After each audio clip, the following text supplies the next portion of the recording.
मेरी बेटी भुला गई तो हम भी भुला गए। मेरी बेटी खिलल मुरझा गई, मैं भी यह सिर्फ एक खबर नहीं है, यह एक चीख है, यह एक सवाल है जो व्यवस्था के सीने को चीरता हुआ निकल रहा है। यह एक ऐसी कहानी है जिसमें एक बेटी का सपना, उसकी सांसें, उसका संघर्ष और उसका न्याय सब कुछ कहीं न कहीं कुचल दिया गया। और सबसे बड़ा सवाल यह है कि क्या सच को जानबूझकर दबाया गया, क्या न्याय को जानबूझकर रोका गया, और क्या सिस्टम खुद ही सच से डर गया।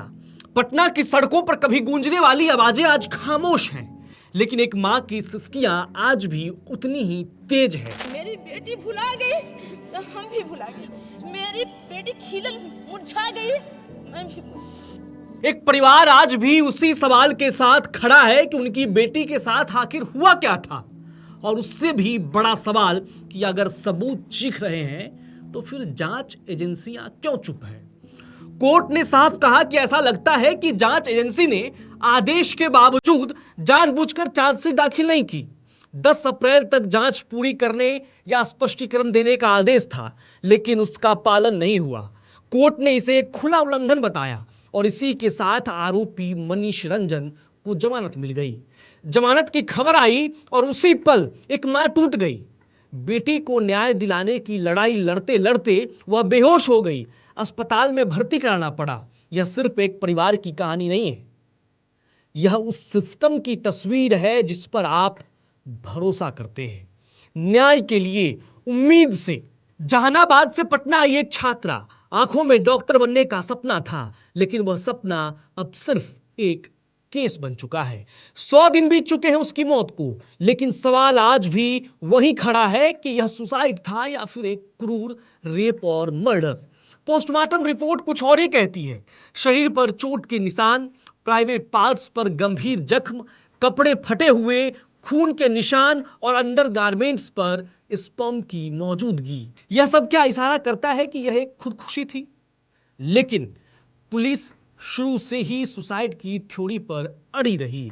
पहले दिन से ही कहानी बनाई गई, स्लीपिंग पिल्स और बीमारी का बहाना दिया गया, परिवार पर दबाव बनाया गया कि इसे सुसाइड मान लिया जाए, धमकियां दी गई, डराया गया।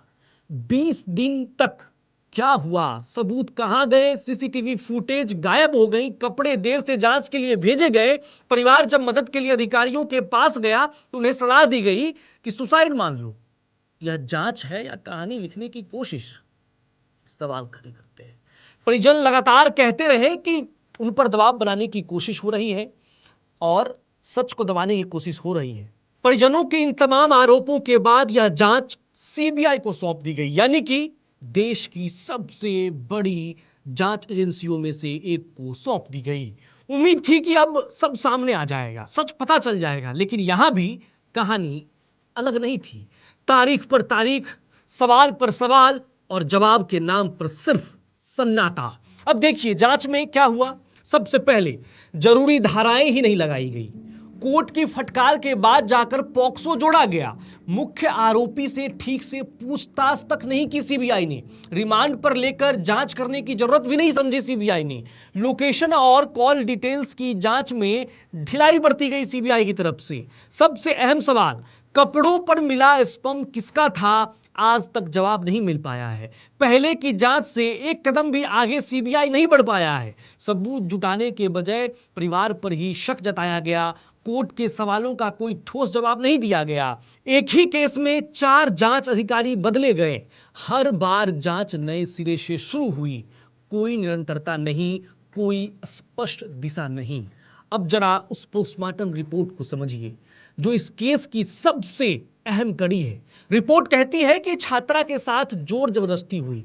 वह करीब 2 घंटे तक संघर्ष करती रही। उसके शरीर पर नाखून के गहरे निशान मिले, गर्दन और कंधों पर चोटें थी, छाती और पीठ पर खरोंच और नीले निशान थे, जो बताते हैं कि उसे किसी कठोर सतह पर रगड़ा गया।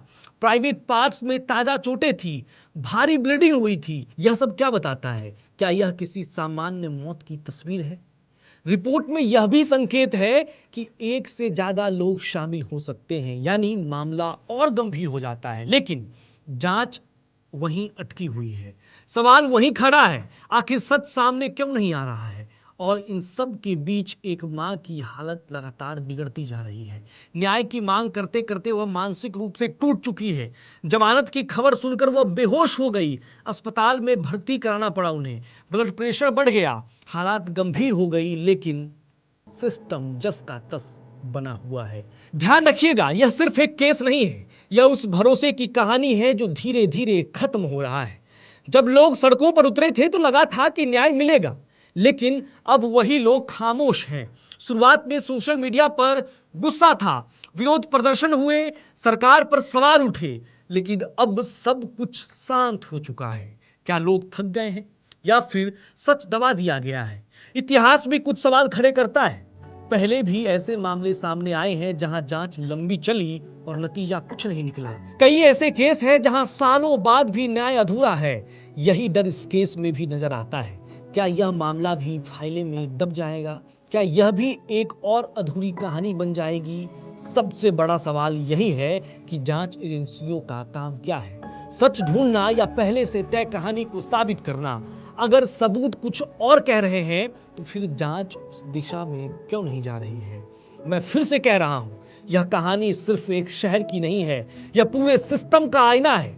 यह दिखाती है कि जब जिम्मेदारी निभाने वाले ही सवालों की घेरे में हो तो न्याय कितना मुश्किल हो जाता है। आज जरूरत है जवाब की, जरूरत है सच्चाई की, और सबसे ज्यादा जरूरत है उस भरोसे को वापस लाने की जो धीरे धीरे टूटता जा रहा है। यह सिर्फ एक खबर नहीं है, यह एक चेतावनी है। अगर आज सवाल नहीं पूछे गए तो कल जवाब देने वाला कोई नहीं होगा। इस रिपोर्ट में अब तक जो मैं बताया हूं, यह कहानी है जहानाबाद के काजल की, जिसके मौत के 100 दिन हो चुकी है, लेकिन आज भी यह पता नहीं लग पाया है कि मौत का कारण क्या था। संदेह तमाम है, सवाल बहुत से हैं, लेकिन जवाब अब तक नहीं मिल पाया है। लेकिन एक खबर जरूर है कि मुख्य आरोपी मनीष रंजन को जमानत मिल गई है। अब आप यानी कि दर्शक जो इस खबर को पिछले 100 दिनों से देख रहे हैं, अब जब मुख्य आरोपी को जमानत मिल गई है तो आप इस खबर पर क्या सोचते हैं? अपनी राय कमेंट बॉक्स में लिखिए, चैनल को सब्सक्राइब कीजिए और देखते रहिए विट्टी चोखा।